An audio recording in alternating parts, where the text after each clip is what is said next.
What's up, everybody, and welcome to What's in Your Glass. As you know, I'm your host, Carmelo Anthony. Before we get going, let's first welcome today's guest. On today's show, um, I want to give him his flowers right here with me Nah, today. man, I gotta give you your I'm- flowers. I gotta give you your flowers, man. This a blessing for me. A lot of people don't get to talk to somebody that's a legendary NBA superstar. You know what I mean? Like, you're not That's somebody love. that got in the game and got 3 years and was out. You still going today, and you shooting better than ever right now. You got us Warriors fans looking a little scarce right now. The way you shooting at 60% from three right now. Hey, listen, man, that's just years and years of in the lab. You know how that go, years and years in the lab, man. I'm reaping the benefits of that as we speak. But let me give you your shout out, man. And I just want to welcome to today's show, man, a multi-talented artist, Symba, man. Welcome to What's in Your Glass, champ. We had to have you on. It's a blessing to have you on. We see what you're doing out there. We see the freestyles that you're doing. But we gonna get into all of that. I want to Sure. start. I want to start at the beginning though. You're originally, like you said, you from the Bay Area. Yeah. What was it? What was life like for you growing up in the Bay Area? Man, the Bay is like it's like a unicorn city, bro. Honestly, it's like Baltimore. I feel like the Bay Area, Baltimore, Chicago, and Philly, we kind of all got this like dynamic of just like doing everything on our own. So like growing up in the Bay, just naturally coming from the independent scene, we just naturally was taught to go get it on our own or figure it out on our own. And it was a little rough for me because I didn't really sound like the typical Bay Area rapper. I always relate, like Jay-Z, my favorite rapper. So like I remember just being 9 years old and just like writing raps to the blueprints through the beat and everything like that. And just like growing up seeing that and then trying to make that translate out here, it was a little tough. So I ended up moving down to LA. And just naturally going to LA, it made me a lot better because I was able to see like I wasn't that good as an artist yet. I was a great rapper, but I wasn't that great as an artist. So once I moved to LA, I was able to get around the hit makers and Eric Bellingers and the Tanks and different people, Jay Valentine, that really taught me like song structure and how to create a song. And that's when I stopped rapping and started making songs. I also heard that you well known in the area growing up for your talents on the basketball court. You know what I mean? So Melo, I would tell you let's play 1-on-1, but you shooting too good right now. So I'm a pass on that. I ain't gonna embarrass myself. But nah, man, I still talk to hold me the about point that record. though. Absolutely. Talk to me about that, about your game for a minute, man. And then why you talk about the game, your love for it, but also why you chose ultimately to pursue music over sports. Definitely. Man, I grew up, bro, the biggest NBA fan. Kobe Bryant was my favorite player. And then, the '03 draft, when you came in, Bron came in, D-Wade came in. That was a big time just in my life too, because it was the first time I was able to see like people that relate to the culture outside of AI. You know what I mean? Right, It's people that was a part of my culture that was like, damn, they made it too. I could do it. But as I start hooping, man, I start realizing like, man, I don't think I'm as nice as I thought I was. Like as I got to college and shit, it was like, man, like I'm seeing people just dropping 40 with ease. And I'm still nice, but it was a different level. And I just never really had I don't feel like I had the right coaching and the right support system to be able to make it in hoop. I always tell like people all the time, like there's 4,500 college basketball players and only about 60 of them get picked a year. Right. So you gotta be a bad motherfucker to be a part of that 60. And out of that 60, only about 30 of them gonna last. Right. If that. You know what I mean? If that. So for me, it was just like, okay, what's really my odds of being 6'1"? I could shoot a little bit, but I'm really a jumper. You know what I mean? And that worked in high school, but as I'm going to the next level and jumping into D1, it's like I ain't getting the same results. You know what I mean? So I was like, let me try to figure out what else can I do? And that's when I started realizing, like, man, I love just conversating and giving people a message and saying some real shit. I always feel like us as Black men, bro, we get so trapped in the streets and everybody want to glorify the streets and glorify this and glorify that. So I'm like, man, how can I tell people it's another way? How could I show people we could go another way about this? I ain't got to rap about guns. I ain't got to rap about degrading hell and women and shooting up my hood and tearing down my community. We could still look good and still have a commercial appeal to it without all of that. And that's just literally why I jumped into music, because that was my way of communicating that message. So outside of you not, being 6'1", 6'2", it can shoot and have a different type of skill set. Was there a particular moment that you decided you wanted to pursue a career in music? I realized I loved making music more than I loved going to practice every day. Oh, well, there you have it. and at that point, it was like, it started becoming like, it wasn't fun no more. Like, I'm going to the fitness, I'm putting up shots, and it's like, I'm nice, but it's just like, it ain't no fuel in me no more. It's like no fire there. And the only thing that was like firing me up was to like write raps. I used to watch a lot of Mook, a lot of battle raps and shit, and that shit would just fire me up. And I was just like, man, I think this is the path for me. And I just stuck with it, just literally stuck with it, man. Went from the Bay, went to LA, went to Atlanta, went to New York, moved to Philly for a little bit. I was living in Ben Salem in 6 months, like just learning the game, bro, just trying to get better and being around different songwriters and just finding what it is I could apply to my craft to make myself better. Do you remember when you got your first taste of music, right? And then like what you liked about it? What artists did you grow up listening to? Like what was that moment?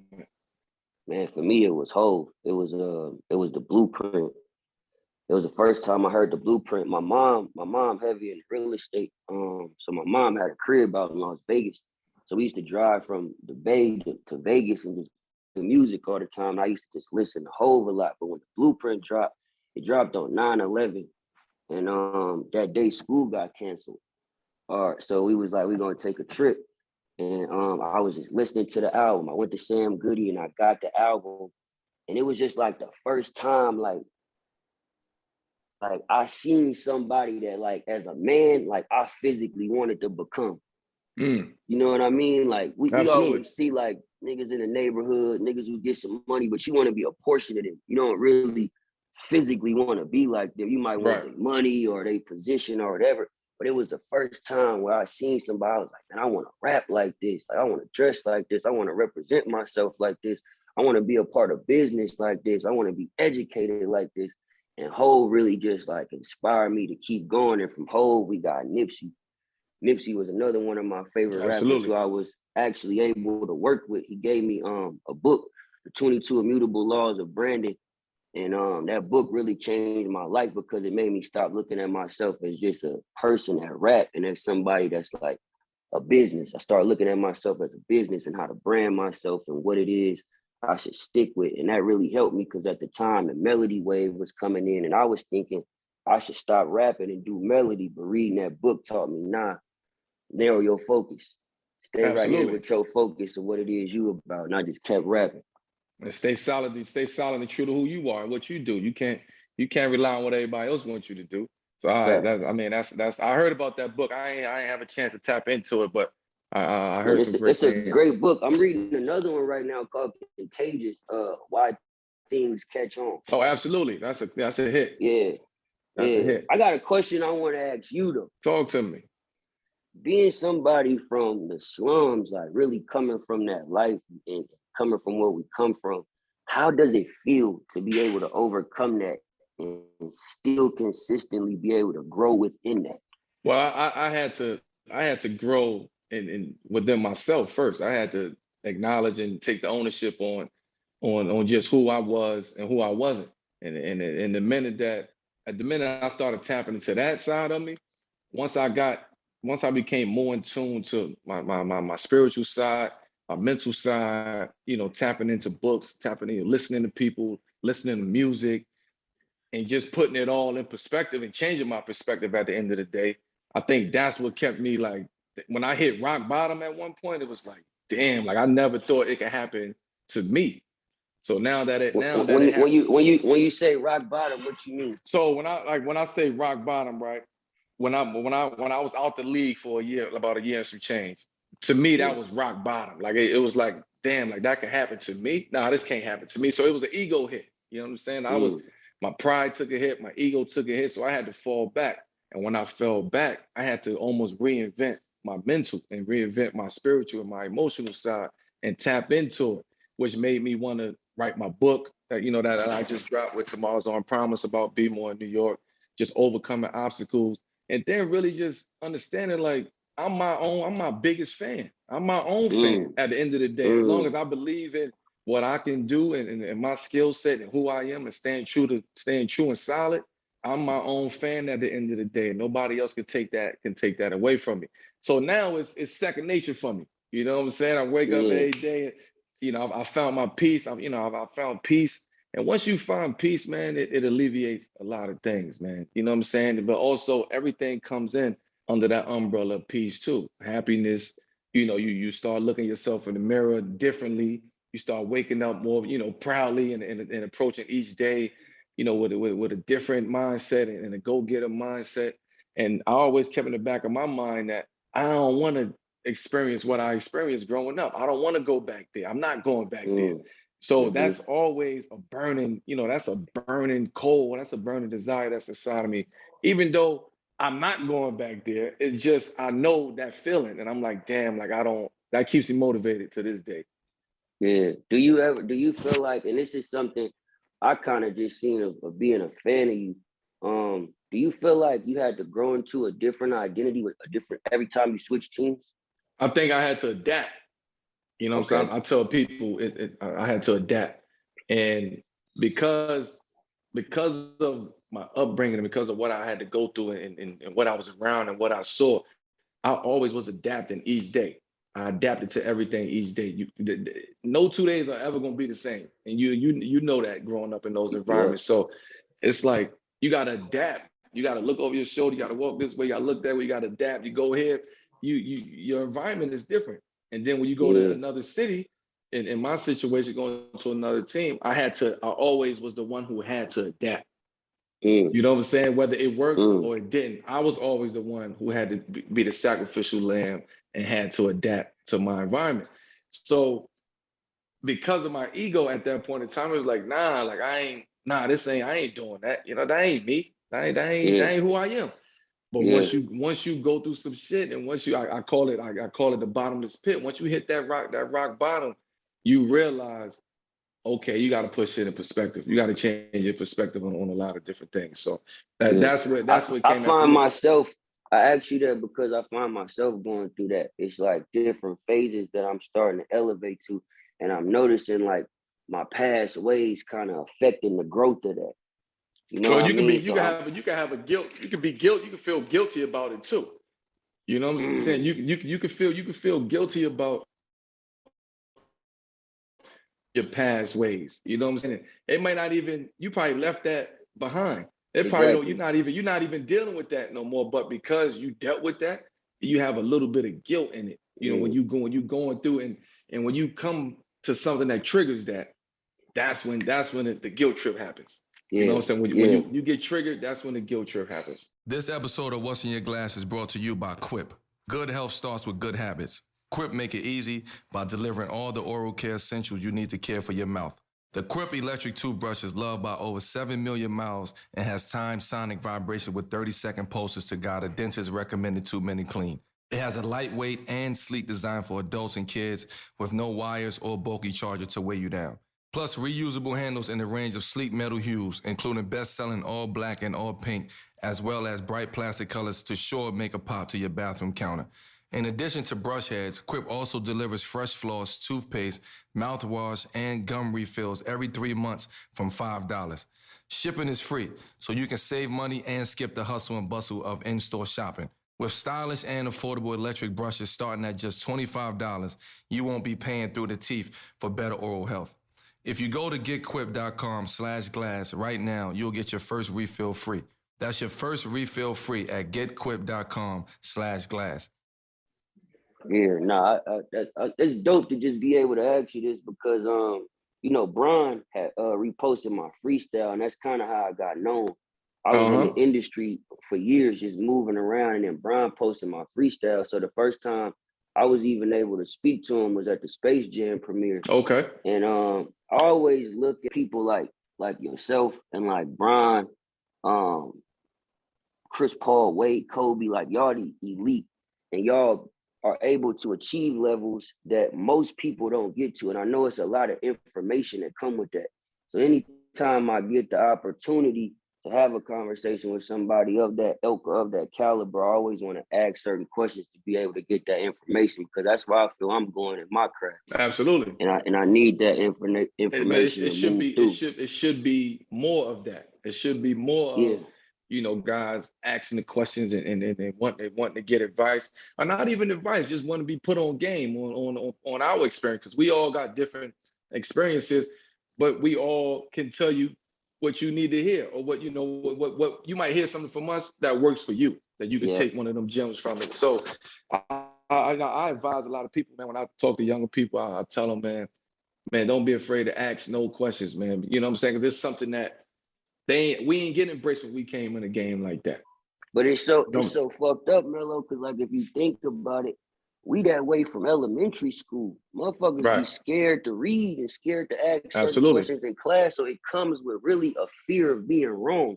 Right. You know what I mean? And like I've been trying to like learn this within myself to just like, instead of like fearing being wrong or fear of failing, just go through with it. Just go through with whatever that fear is and see what happens on the other end of it. Yeah, you gotta allow yourself to be vulnerable at the end of the day. And when you allow yourself to be vulnerable, you going with the flow. Whatever happens, gonna happen. You know what I'm saying? You already allowed yourself to be in a vulnerable state. So you open to taking whatever at that moment as you going through that journey. So I appreciate you, you know, definitely you know, asking the question that you was asking, man. Speaking on, you know, on you said Bron, you know, posted the video of your freestyle. I mean, that's what we do. We sit around in the locker rooms or the bus. We watch freestyles. You know what I'm saying? So because y'all rappers at heart too. So we gotta get something. We gotta get something that keeps us going. So when we find something that's crazy, everybody's going crazy. You know what I'm saying? So it's like we have our own almost like underground, you know what I'm saying, kind of music industry within the locker room and within the players and all that. So I remember last year, man, you told a story about your interactions with Snoop. Like how has he played a pivotal part of your career? Man, Snoop, right? Snoop is like literally, I tell people all the time, he's like the coolest dude on earth. And the reason I say that is because he embraces everybody. Like I've never seen somebody that could like go from the White House to the hood to Compton to get a star on Hollywood. You feel me? Like do Triller commentary about boxing and smoke them and off like and smoke and bank Crip the whole motherfucking time. Like I never seen nothing like this. So it's like it's so crazy because the day I met him, I walk up to him, I'm like, man, I'm a big fan. And he like, where you from? I'm like, I'm from the Bay. He like, oh, I got this fire ass 96 Thunderbird. I got to show you this Thunderbird. And I'm like, damn, this really Snoop. Like I'm talking to Snoop.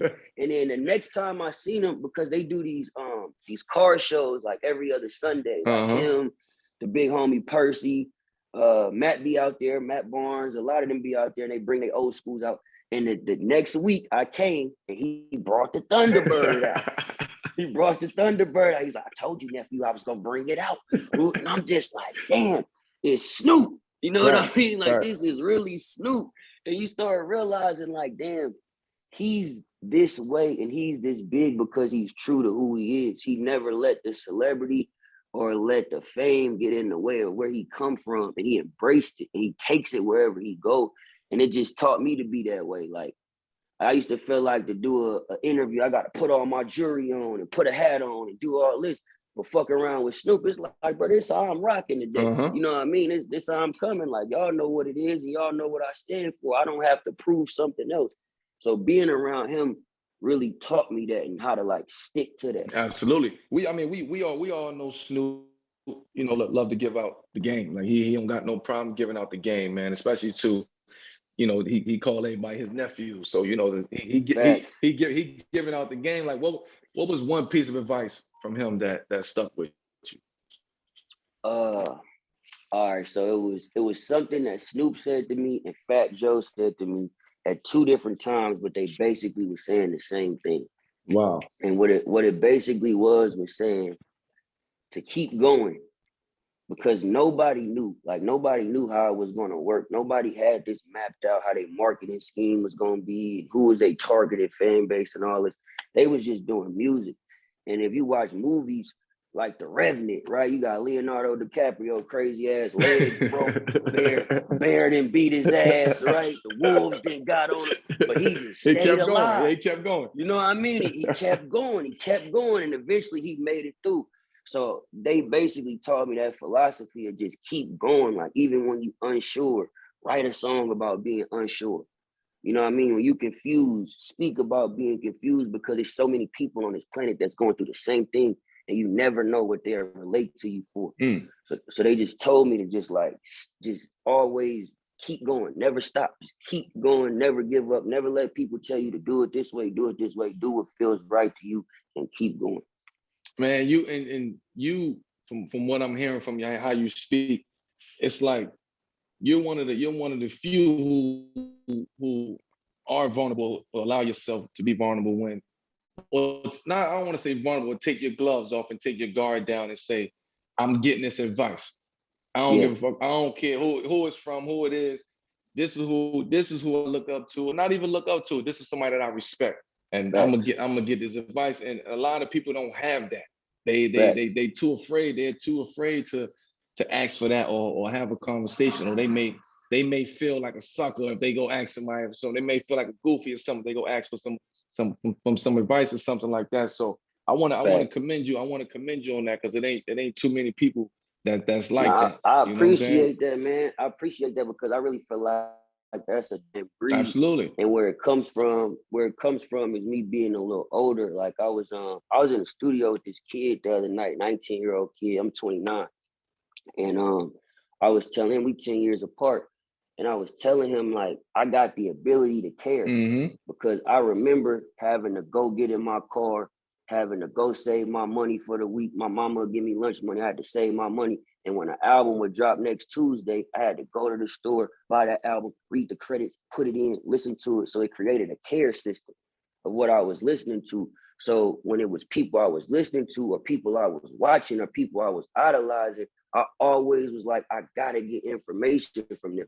I gotta be able to meet these people and talk to them. And what happens today with a lot of rappers, a lot of these niggas is young, straight from the trenches, go make a song in their closet, this shit go viral, and a label just give them the bread, and then before you know it, they just maximizing what they already are. So they never had the ability to care for their craft. Absolutely. You know what I mean? So I seen so many people do it, and I respect how they did it. So I always wanted to know what was the codes, what was the secret. So anytime I get that opportunity, I'm asking. What was the blueprint? You want to know the blueprint? Ain't nothing wrong with that. Let's talk about your album, right? Don't run from rap. What went into making this album? Really, what I was kind of saying earlier, I had met my homie Cass back in 2019, and at the time I was getting ready to put this project out that was like kind of melody driven, and he heard me rapping on this Jay-Z beat, and I had two videos. I had a video that I shot to a melody song. I had another video I shot to some shit where it was just bars, and he put both of the phones up, and he was like, "Which one are you?" And I was like, I'm the rapper, but this is what people telling me they want to listen to. He was like, fuck what people telling you what they want to listen to. If this who you is, I'm rocking with this. But this melody shit don't feel authentic to me. And I was like, man, I feel you. This is what I really want to be. And he looked at me and he was like, bro, you rap too good. Don't run from rap. Every since that day, I'll never forget that day. It was September 3rd, 2019. We were sitting in Volcano in Burbank. And when he said it, it just stuck with me. Ever since then, I was like, that's going to be the name of my next project. And I'm going to show people that I could do trap music. I could do rap music. I could do melody. I have a range of things I could do, but it's all rooted in rap. Right. You're artist. And that's You're a complete exactly, artist. You're a complete exactly. artist. I like to when I'm listening to an album, right? I like to listen to it. For one, I want to see what's the theme of the album, Yeah, right? yeah, I want to see the ride that it takes me, right? I want to start. I want a movie, right? yeah, I want a movie score. I want you to start it off. I want it to get popping and hit the climax, and then I want to come back down and and yeah, smooth on out and even out. That's how I yeah, like to listen to music and intake the experience of someone's album. Um, yeah. Speaking of that, what's the overall theme on Don't Run From Rap? Really, Don't Run From Rap didn't really have a theme. It was more so like a highlight tape of my introduction to the industry. Okay. So it really wasn't a theme. My next project has a theme. And moving Okay. forward, I would have a theme. But Don't Run From Rap was more so a pandemic. We was waiting for a lot of things to open up. A lot of people knew me. I was getting my name known, but I didn't have nothing in the marketplace. So it was more so something to exhibit my talent and show people this is kind of what I am as an artist, and this is where we're gonna go moving forward. It didn't really have Right. like a consistent theme, but moving forward, the next things is crazy, bro. I've been Yeah, because getting better on a lot of levels. you're very creative. So that's why Yeah, I figured like, okay, this is what's the theme on this album. So I'm glad you cleared it up. yeah, You got some great you got big features, man. And Two yeah, Chains, Dollar Sign, Too Short, Money Bag, yeah. and so much more. Like, what did you take away from working with all of that? Man, bro, the same thing I take from this conversation. Like Chains is literally like my big homie. I literally was just with 2 Chains 2 weeks ago at his studio shooting hoops. And I was asking him the same questions I'm asking you. You know what I Mm, mean? Like the same things. And he was telling me the same answers in a different way. Ty Dolla Sign, we never actually got to meet, but we spoke on the phone, and that kind of happened through Hitmaker. Moneybag Yo was really through my boy up here in the Bay that works with CMG. And they kind of heard about me and was like, man, let's put something together. So I sent him over a song. He sent it to Bag sent it back. Me and OT hella cool. We drink tequila together all the time.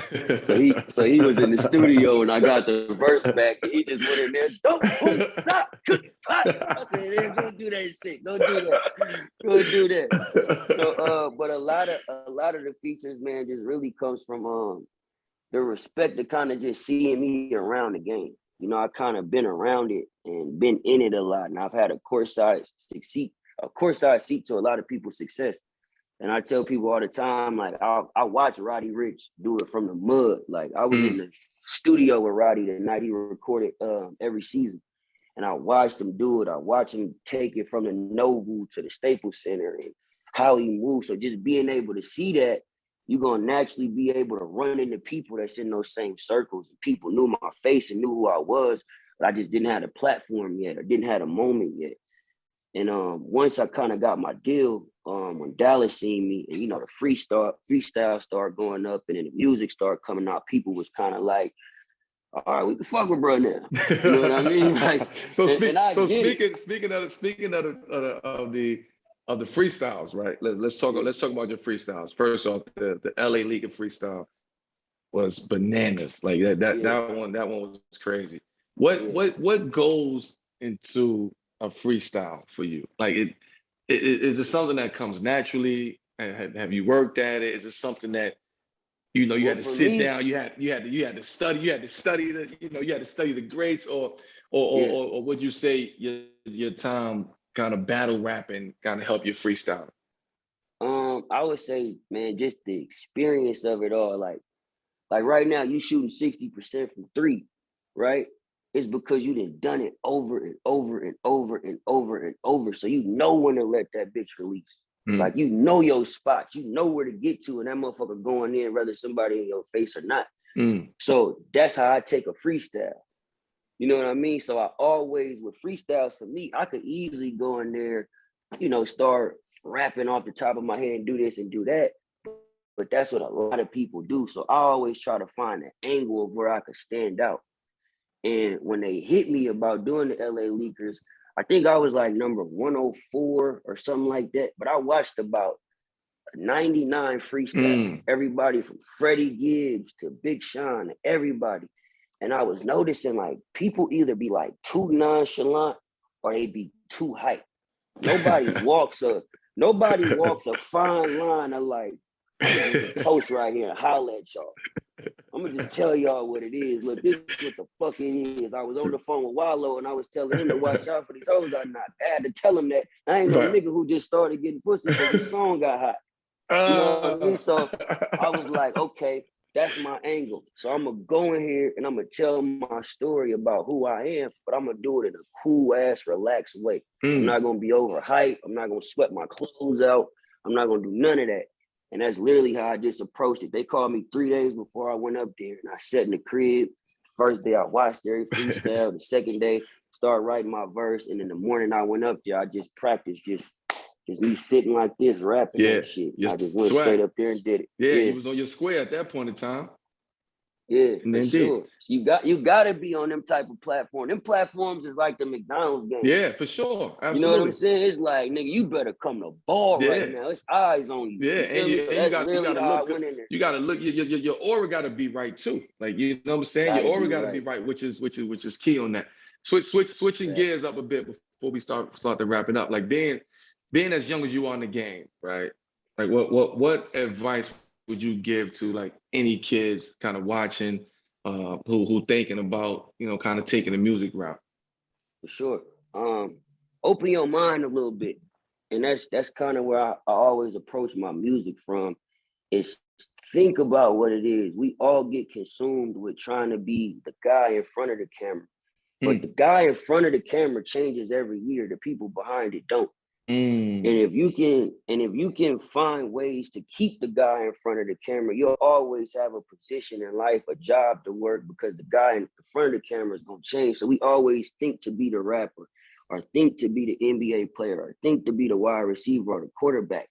But them niggas got agents, they got managers, they got team, right? They got all these different things that make this thing go. Look at those sides sometimes and don't just always look at the person in front of the camera.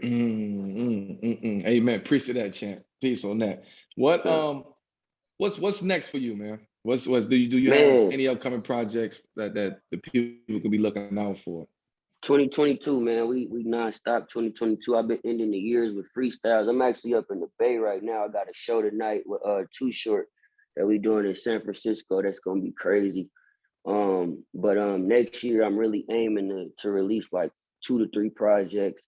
I got a lot of great soundtrack stuff I'm working on, and I'm also working with some people that's a lot smarter than me, to where we're trying to create a platform that's a solution for artists to kind of be an incubator. A lot of artists be stuck on labels, stuck in independent contracts, and they kind of don't know how to move or how to get out of that or wiggle out of that.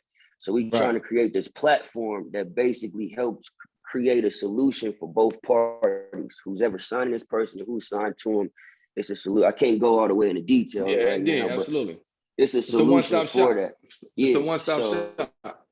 That's something I'm really excited about, because I tell people all the time, bro, I love rapping, but I want to do other things than just rap. You know what I mean? I want to be able to affect the culture, and before I get out of here, I want to make sure somebody could say, nah, Symba made that happen for her. So, you know, like Hove clear samples for me to this day without having to clear samples for me. Right. Because he rapped on them. So he made it cool for these hip hop artists to get these samples. He made it cool for us to get more on streaming. He made it cool for these things. I want to be able to walk in that same path and offer solutions that make it easier for the artist. So in 20 to 50 to 100 years, we not just still signing the record labels and signing our, you know what I mean? Absolutely.